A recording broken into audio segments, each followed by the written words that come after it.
Donald Trump reduced tariffs and softened his position toward China while placing heavy duties on India and Brazil. What leverage does Beijing have that others don't? After months as a trade pariah, China is suddenly at the center of U.S. President Donald Trump's efforts to repair relations and avoid another tariff war. In April, Trump called China the greatest threat to America, claiming it had cheated the world's largest economy for decades. He then imposed hefty 145% taxes on Chinese imports. Only months later, the tone has transformed. Trump has prolonged the tariff halt on China, lauded President Xi Jinping as a strong leader, and proposed a U.S. China summit this September. Meanwhile, countries such as India and Brazil now face the most severe penalties, up to 50% tariffs, while China's rate is limited to a more manageable 30%. Trump has multiple reasons for easing off on China. He wants to prevent a tariff increase, just when U.S. shops are stocking up on Chinese imports for the critical holiday season. Trump is also buying time for negotiations on a bigger trade agreement that may cover technology, energy, and rare earth minerals as the sole country to fully address Washington's strong policy posture. Antonio Fadas, an economics professor at INSEAD Business School, believes Beijing's tactics may have left Trump searching for leverage. From the beginning, it was clear that China was more willing than the U.S. to have a full-blown trade war. Fadas told DW that would have economic consequences that the Trump administration cannot afford. China's hidden weapon is rare earths. China's dominance in rare earths, which are used in everything from electric vehicles to missile guidance systems, is often regarded as its strongest card, with U.S. businesses increasingly reliant on Chinese supply. These minerals have become a critical issue in the trade war following Trump's announcement of high tariffs in April. China, which controls around 60% of global rare earth production and nearly 90% of refining, implemented export bans on 7 rare earth elements and permanent magnets, causing significant damage to U.S. sectors, particularly automobile manufacturers. Washington is also pushing for stricter limitations on China's access to advanced artificial intelligence AI processors, while pressuring Beijing to reduce imports of Russian oil, threatening of secondary consequences, including heavy tariffs if volumes continue to climb further down the priority list. Trump is asking China to treble its imports of U.S. soybeans, which would benefit American farmers and reduce last year's $295.5 billion, €254.5 billion trade deficit between the world powers.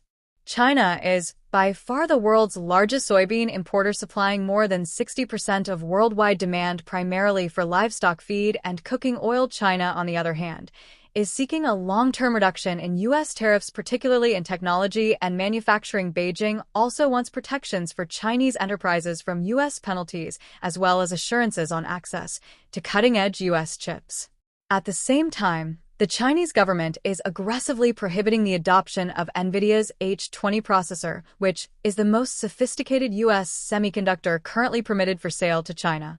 Analysts say this decision is a public demonstration that the country is growing less reliant on the U.S. for high-end technology. Economist Alicia Garcia Herrero, a senior scholar at the Brussels-based think tank Bruegel, cited Trump's numerous trade, domestic, and geopolitical issues, such as Friday's peace talks with Russian President Vladimir Putin in Alaska, as additional reasons for allowing China more leeway. Trump has enough on his plate and has no choice but to offer China more time than other countries, she told the Daily Beast. Now that the tariff ceasefire has been extended until early November, negotiators can focus on the most sensitive subjects. The primary goal is to avoid a return to triple-digit tariffs, 145% on Chinese goods and 125% on U.S. exports. Both parties believe that such a move would be economically detrimental. China's current average tariff rate of 30% remains much higher than most other countries. China's copper and steel shipments to the U.S. are subject to a 50% tariff. While China has more time, India's transformation from a preferred partner at the start of Trump's second term to a trade villain has been rapid. The country is now facing a severe tax of up to 50%, 25% on general items, and an additional 25% on Russian oil purchases, which is set to take effect on August 27, according to INSEAD's Fadas. India has neither the economic size of China, exports crucial for U.S. industry, nor the power to inflict damage on the U.S. economy, and urged New Delhi to collaborate. with friends to demonstrate collective strength and win a fairer tariff, while China appears to have an advantage in negotiations. Han Xinlin, China managing director of strategic advisory firm the Asia Group, cautioned against complacency on the Chinese side. After all, Trump's proclivity for instability allows for unexpected actions. We can't underestimate the U.S.'s ability to add more shock value to negotiations, Han told Reuters. I anticipate that the type of leverage the U.S. has, as the largest consumer market in the world, will encourage other countries to consider cautiously. Despite his softened tone, Trump maintains pressure on China in other ways. Chinese exporters have started rerouting commodities destined for the United States through Southeast Asian countries, including Vietnam, Malaysia, and Thailand. The goal is to hide their origin and avoid direct U.S. tariffs. In response, Trump levied a sweeping 40% transshipment penalty on all nations accused of assisting Chinese rerouting, which went into force last week.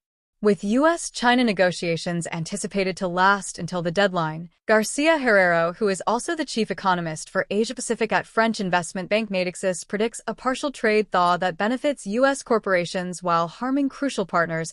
Will likely get movement on both export controls on high-end chips from the U.S. side and rare earths from Beijing. Garcia Herrero told the magazine DW China will likely see a slightly lower base tariff, and U.S. companies will get better access to the Chinese market, to the detriment of the European Union, South Korea, and Japan.